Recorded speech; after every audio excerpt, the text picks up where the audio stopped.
అనగనగా ఒక చిన్న గ్రామం. ఆ గ్రామంలో చిన్న కుటుంబం. ఆ కుటుంబంలో ఒక చిట్టి పాప. ఆ పాప పేరు బుజ్జి. ఆమెకు బొమ్మలంటే చాలా ఇష్టం. ఒకరోజు ఆమె తన తోటలో ఆడుకుంటుండగా ఒక చిన్న పక్షి రెక్కకు దెబ్బ తగిలి కింద పడిపోయింది.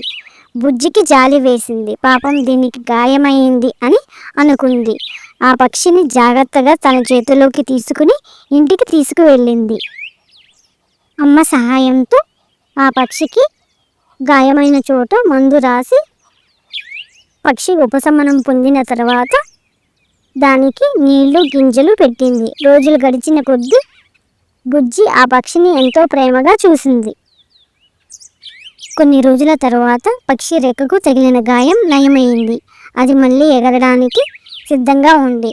బుజ్జికి బాధగా ఉంది. కానీ ఆమె ఆ పక్షిని స్వేచ్ఛగా ఎగరనివ్వాలని నిర్ణయించుకుంది. బుజ్జి ఆ పక్షిని తన చేతిలోకి తీసుకుని దానిని ఆకాశంలోకి వదిలింది. ఆ పక్షి సంతోషంగా రెక్కలు విప్పుతూ ఎగిరిపోయింది. బుజ్జి కళ్ళల్లో నీళ్లు తిరిగాయి. కానీ ఆమె సంతోషంగా నవ్వింది.